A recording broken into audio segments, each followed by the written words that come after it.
स्वागत है तुहाडा साडे यूट्यूब चैनल के उपर जिस विच असीं सीटैट टीटैट और मास्टर कैडर एग्जाम की प्रैपरेशन करवाउंदे हां। और अज असीं फिर एक नवा चैप्टर लैके हाज़र होए हां जिस विच असीं उदारवाद बारे पढ़ांगे जी। और इस वीडियो नूं शुरू करन तो पहलां तुहानूं दस दईए कि असीं इस चैनल उपर मास्टर कैडर पोलीटिकल साइंस का सारा सिलेबस कवर कर दिता जी। और जिस भी किसी स्टूडेंट ने मास्टर कैडर पोलीटिकल साइंस की प्रैपरेशन करनी होवे तां ओह इस चैनल की प्लेलिस्ट विच जाके जिहड़ा अपनी प्रैपरेशन कर सकदा जी। तां शुरू करदे हां अज दा लैक्चर उदारवाद बारे। तां जेकर असीं उदारवाद के आरंभ की गल करिए तां उदारवाद का जन्म जिहड़ा होया सी ओह यूरोप दे विच जिहड़ा सांस्कृतिक पुनर्जागरण, धर्म सुधार अंदोलन और विज्ञानिक क्रांति, उद्योगिक क्रांति की उपज हैगा जी। और जिस समय इंग्लिश रेवोल्यूशन, अमेरिकन रेवोल्यूशन और फ्रेंच रेवोल्यूशन समय जिहड़ा उदारवाद जिहड़ा उभर के सामने आया जी। और उदारवाद शब्द का प्रयोग 19वीं सदी में होया सीगा जी। और पर इसका आरंभ 16वीं और 17वीं सदी में जिहड़ा होना शुरू हो गया सीगा। और इसने व्यक्तिगत सुतंत्रता की प्राप्ति और निरंकुश सत्ता नूं चुनौती दी। और उदारवादी मानते सन कि व्यक्ति एक विवेकशील प्राणी हैगा जी। और उसनूं बौद्धिक, धार्मिक, समाजिक, राजनीतिक, आर्थिक, सांस्कृतिक सुतंत्रता ते जोर दिता जी उदारवादियों ने। और वो कहते सन कि व्यक्ति नूं समाजिक, आर्थिक, धार्मिक ये सब प्रकार की सुतंत्रता मिली होनी चाहिए जी। और वो विरोध करते सन निरंकुश सत्ता का। तो हुण असीं उदारवाद दीयां कुछ परिभाषावां बारे देख लैंदे जी। तो हाब हाउस कहते हैं कि सुतंत्रता उदारवाद का मूल तत्त हैगा जी। और सारा उदारवाद व्यक्ति की सुतंत्रता के उपर जिहड़ा जोर दिंदा जी। तो इस तो बाद सार्टे की गल करते हैं कि उदारवाद व्यक्तिगत सुतंत्रता, न्यायिक सुरक्षा, संविधानिक राज का सिद्धांत अते व्यवहार के उपर जोर दिंदा जी। और हुण असीं देखते हैं कि उदारवाद दीयां विशेषतावां बारे।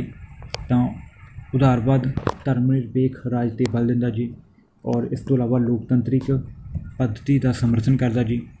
और अंतरराष्ट्रीय और विश्व शांति का समर्थन करता जी। और इस तो इलावा मनुखी सुतंत्रता विच विश्वास रखता जी। और ये इतिहास अते परंपरावां का विरोध करता जी। और ये व्यक्ति नूं उद्देश मानता जी और राज नूं साधन मानता जी। उदारवाद कहता जी कि व्यक्ति सुतंत्र पैदा होया हैगा जी। और इस करके राज नूं व्यक्ति की सुतंत्रता की राखी करनी चाहिए हैगी जी। और इस करके ही राज नूं बनाया गया जी कि व्यक्ति की सुरक्षा करने लई। तां इस करके उदारवादियों ने व्यक्ति नूं उद्देश और राज नूं साधन मन्निया जी।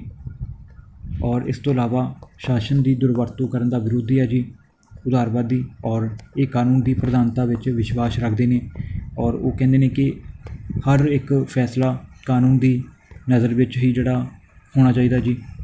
तो हुण असीं उदारवाद के प्रकार बारे जानते हैं जी। तो ये 3 प्रकार का हुंदा हैगा जी। सब तो पहला परंपरागत जां नकारात्मक उदारवाद, उस तो बाद आधुनिक जां सकारात्मक उदारवाद और समकाली उदारवाद। तो ये 3 प्रकार दीयां किस्मां ने जी उदारवाद दीयां। तो हुण असीं इन्हां 3 किस्मां बारे जिहड़ा विस्तारपूर्वक जाणांगे जी।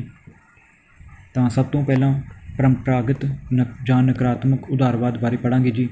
तो परंपरागत उदारवाद का आरंभ हाबस तो मन्निया जाता जी। और हाबस एक मशहूर दार्शनिक होए ने जी। और इस तो इलावा इसके होर भी समर्थक ने जिवें कि Adam Smith, Thomas Paine, Herbert Spencer, Ricardo, John Locke नूं उदारवाद की आत्मा भी कहा गया जी। और उदारवाद कहते हैं कि जिहड़ा राज एक जरूरी बुराई हैगा जी।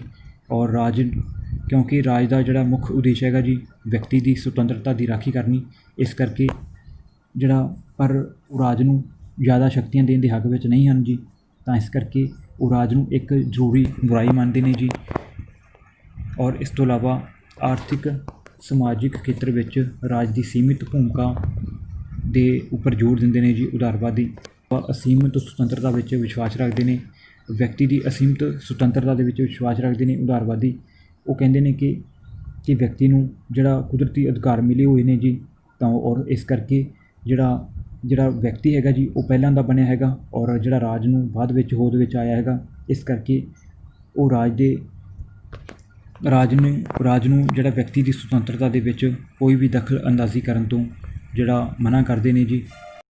ਹੁਣ ਅਸੀਂ ਉਦਾਰਵਾਦ ਦੇ ਪਰੰਪਰਾਗਤ ਉਦਾਰਵਾਦ ਦੀਆਂ ਵਿਸ਼ੇਸ਼ਤਾਵਾਂ ਬਾਰੇ ਜਾਣਦੇ ਹਾਂ ਜੀ। ਤਾਂ ਸਭ ਤੋਂ ਪਹਿਲਾਂ ਹੈਗਾ ਜੀ, ਵਿਅਕਤੀ ਦੇ ਵਿਕਾਸ ਵਿੱਚ ਵਿਸ਼ਵਾਸ ਰੱਖਦੇ ਨੇ ਉਦਾਰਵਾਦੀ, ਔਰ ਇਸ ਤੋਂ ਇਲਾਵਾ ਨਕਾਰਾਤਮਕ ਸੁਤੰਤਰਤਾ ਦੇ ਉੱਪਰ ਜ਼ੋਰ ਦਿੰਦੇ ਨੇ।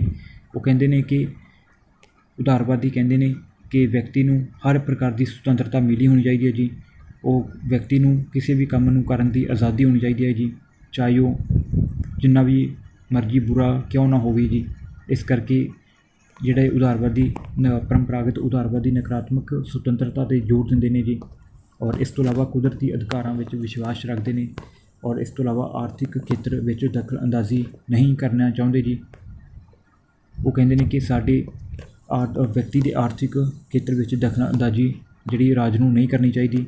ਔਰ ਇਸ ਤੋਂ ਇਲਾਵਾ ਨਕਾਰਾਤਮਕ ਸੁਤੰਤਰਤਾ ਦਾ ਸਮਰਥਨ ਕਰਦੇ ਨੇ, ਔਰ ਉਹ ਕਹਿੰਦੇ ਨੇ ਕਿ ਵਿਅਕਤੀ ਉਦੇਸ਼ ਹੈਗਾ ਜੀ ਔਰ ਰਾਜ ਸਾਧਨ। ਹੁਣ ਅਸੀਂ ਸਕਾਰਾਤਮਕ ਜਾਂ ਆਧੁਨਿਕ ਆਧਾਰਵਾਦ ਬਾਰੇ ਪੜ੍ਹਾਂਗੇ ਜੀ। ਤਾਂ ਇਸ ਦੇ ਸਮਰਥਕ ਸਨ J.S. ਮਿਲ, T.H. ਗ੍ਰੀਨ, ਰਿਚੇ, ਹਾਬਸ, ਲੌਸਕੀ। ਔਰ ਲਾਸਕੀ ਨੂੰ ਸਕਾਰਾਤਮਕ ਉਦਾਰਵਾਦ ਦਾ ਪ੍ਰਤੀਪਾਦਕ ਮੰਨਿਆ ਜਾਂਦਾ ਜੀ। ਔਰ ਸਕਾਰਾਤਮਕ ਉਦਾਰਵਾਦੀ ਰਾਜ ਨੂੰ ਇੱਕ ਕਲਿਆਣਕਾਰੀ ਸੰਸਥਾ ਦੇ ਰੂਪ ਵਿੱਚ ਵੇਖਦੇ ਨੇ ਜੀ, ਜਿਵੇਂ ਕਿ ਪਰੰਪਰਾਗਤ ਉਦਾਰਵਾਦੀ ਰਾਜ ਨੂੰ ਇੱਕ ਜ਼ਰੂਰੀ ਬੁਰਾਈ ਮੰਨਦੇ ਸਨ, ਪਰ ਜਿਹੜੇ ਸਕਾਰਾਤਮਕ ਉਦਾਰਵਾਦੀ ਸਨ ਉਹ ਰਾਜ ਨੂੰ ਇੱਕ ਕਲਿਆਣਕਾਰੀ ਸੰਸਥਾ ਮੰਨਦੇ ਸਨ। ਔਰ ਉਹ ਕਹਿੰਦੇ ਸਨ ਕਿ ਸਮਾਜ ਦੇ ਹਿੱਤਾਂ ਦੀ ਪੂਰਤੀ ਲਈ ਜਿਹੜਾ ਰਾਜ ਇੱਕ ਜ਼ਰੂਰੀ ਸੰਸਥਾ ਹੈਗਾ ਜੀ। ਔਰ ਇਸ ਤੋਂ ਇਲਾਵਾ ਰਾਜ ਦੇ ਕਾਰਜਾਂ ਵਿੱਚ ਕਟੌਤੀ ਨਹੀਂ ਹੋਣੀ ਚਾਹੀਦੀ, ਔਰ ਸਗੋਂ ਰਾਜ ਆਪਣੇ ਸਾਰੇ ਨਾਗਰਿਕਾਂ ਦੇ ਹਿੱਤਾਂ ਅਤੇ ਵਿਕਾਸ ਦੇ ਲਈ ਸਮਾਜਿਕ, ਆਰਥਿਕ, ਰਾਜਨੀਤਿਕ, ਸੰਸਕ੍ਰਿਤਿਕ ਜ਼ਿੰਮੇਵਾਰੀਆਂ ਨੂੰ ਪੂਰਾ ਕਰੇ। ਔਰ ਇਸ ਦੇ ਉਲਟ ਜਿਹੜੇ ਪਰੰਪਰਾਗਤ ਉਦਾਰਵਾਦੀ ਸਨ ਉਹ ਕਹਿੰਦੇ ਸਨ ਕਿ ਰਾਜ ਦੀਆਂ ਸ਼ਕਤੀਆਂ ਵਿੱਚ ਜਿਹੜੀ ਕਟੌਤੀ ਕੀਤੀ ਜਾਣੀ ਚਾਹੀਦੀ ਹੈ ਜੀ। ਔਰ ਇਸ ਤੋਂ ਇਲਾਵਾ ਜਿਹੜੇ ਆਧੁਨਿਕ ਉਦਾਰਵਾਦੀ ਰਾਜ ਦੇ ਦੁਆਰਾ ਅਰਥ ਵਿਵਸਥਾ ਨੂੰ ਨਿਯੰਤਰਿਤ ਕਰਨ ਵਿੱਚ ਜਿਹੜਾ ਜ਼ੋਰ ਦਿੰਦੇ ਨੇ, ਪਰ ਜਿਹੜੇ ਪਰੰਪਰਾਗਤ ਉਦਾਰਵਾਦੀ ਸਨ ਉਹ ਵਿਅਕਤੀ ਦੇ ਵਪਾਰਿਕ ਔਰ ਅਰਥ ਵਿਵਸਥਾ ਦੇ ਵਿੱਚ ਕੋਈ ਵੀ ਜਿਹੜਾ ਦਖਲ ਅੰਦਾਜ਼ੀ ਕਰਨ ਦੇ ਵਿਰੋਧ ਵਿੱਚ ਸਨ ਜੀ। ਤਾਂ ਹੁਣ ਅਸੀਂ ਸਮਕਾਲੀਨ ਉਦਾਰਵਾਦ ਬਾਰੇ ਪੜ੍ਹਾਂਗੇ ਜੀ। ਤਾਂ ਸਮਕਾਲੀਨ ਉਦਾਰਵਾਦ ਦੇ ਮੁੱਖ ਸਮਰਥਕ ਨੇ ਜੀ ਹੇਅਕ, ਮਿਲਟਨ ਫਰੀਡਮੈਨ, ਜੌਨ ਰਾਲਸ, ਮੈਕਫਰਸਨ, ਰਾਬਰਟ ਨੋਜ਼ਿਕ ਔਰ ਬਰਲਿਨ। ਇਹ ਸਾਰੇ ਸਮਕਾਲੀ ਜਿਹੜੇ ਉਦਾਰਵਾਦ ਦੇ ਸਮਰਥਕ ਨੇ ਜੀ। ਔਰ ਇਹ ਮੁਕਤ ਬਾਜ਼ਾਰਵਾਦ ਅਤੇ ਮੁਕਤ ਬਾਜ਼ਾਰ ਸਮਾਜ ਦਾ ਸਮਰਥਨ ਕਰਦੇ ਨੇ ਜੀ। ਔਰ ਇਸ ਤੋਂ ਇਲਾਵਾ ਇਹ ਉਦਾਰੀਕਰਨ, ਨਿੱਜੀਕਰਨ, ਗਲੋਬਲਾਈਜੇਸ਼ਨ ਦੇ ਸਮਰਥਕ ਨੇ ਜੀ। ਔਰ ਇਹ ਵਿਅਕਤੀ ਦੀ ਨਕਾਰਾਤਮਕ ਸੁਤੰਤਰਤਾ ਅਤੇ ਰਾਜ ਦੀ ਦਖਲ ਅੰਦਾਜ਼ੀ ਨਾ ਕਰਨ ਦੀ ਨੀਤੀ ਦਾ ਸਮਰਥਨ ਕਰਦੇ ਨੇ ਜੀ। ਔਰ ਇਹ ਕਹਿੰਦੇ ਨੇ ਕਿ ਵਿਅਕਤੀ ਔਰ ਰਾਜ ਨੂੰ ਜਿਹੜਾ ਇੱਕ ਕਾਨੂੰਨ ਦੇ ਦਾਇਰੇ ਵਿੱਚ ਹੀ ਰਹਿਣਾ ਚਾਹੀਦਾ ਜੀ। ਔਰ ਇਸ ਤੋਂ ਇਲਾਵਾ ਰਾਜ ਵਿਅਕਤੀ ਨੂੰ ਉਪਯੁਕਤ ਸੁਤੰਤਰਤਾ ਪ੍ਰਦਾਨ ਕਰੇ ਤਾਂ ਕਿ ਵਿਅਕਤੀ ਆਪਣੀ ਯੋਗਤਾ ਦਾ ਸਰਵ ਉੱਤਮ ਜਿਹੜਾ ਪ੍ਰਯੋਗ ਕਰ ਸਕੇ ਜੀ। ਤਾਂ ਅੱਜ ਦਾ ਸਾਡਾ ਲੈਕਚਰ ਸਮਾਪਤ ਹੁੰਦਾ ਜੀ। ਤਾਂ ਅਸੀਂ ਉਮੀਦ ਕਰਦੇ ਹਾਂ ਜੀ ਕਿ ਤੁਹਾਨੂੰ ਸਾਡਾ ਜਿਹੜਾ ਵੀਡੀਓ ਸੀਰੀਜ਼ ਪਸੰਦ ਆ ਰਹੀ ਹੋਵੇਗੀ ਜੀ। ਔਰ ਇਸ ਤੋਂ ਬਾਅਦ ਅਸੀਂ ਮਾਸਟਰ ਕੇਡਰ ਪੋਲੀਟੀਕਲ ਸਾਇੰਸ ਦਾ ਸਿਲੇਬਸ ਪੂਰਾ ਕਵਰ ਹੋ ਚੁੱਕਿਆ ਜੀ।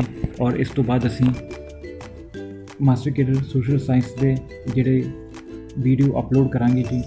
ਤਾਂ ਜੋ ਵੀ ਕੋਈ ਸਟੂਡੈਂਟ ਕੋਈ ਵੀ ਸੁਝਾਅ ਦੇਣਾ ਚਾਹੁੰਦਾ ਹੋਵੇ ਜੀ, ਜਾਂ ਕਿਸੇ ਵੀ ਸਬਜੈਕਟ ਦੇ ਉੱਪਰ ਵੀਡੀਓ ਚਾਹੁੰਦਾ ਹੋਵੇ ਜੀ, ਤਾਂ ਉਹ ਇਸ ਚੈਨਲ ਦੇ ਕਮੈਂਟ ਬਾਕਸ ਵਿੱਚ ਆਪਣਾ ਜਿਹੜਾ ਕੁਐਸਚਨ ਟਾਈਪ ਕਰ ਸਕਦਾ ਜੀ। ਤਾਂ ਅਗਲੇ ਵੀਡੀਓ ਵਿੱਚ ਫਿਰ ਮਿਲਦੇ ਹਾਂ ਜੀ। ਤਦ ਤੱਕ ਲਈ ਧੰਨਵਾਦ ਜੀ।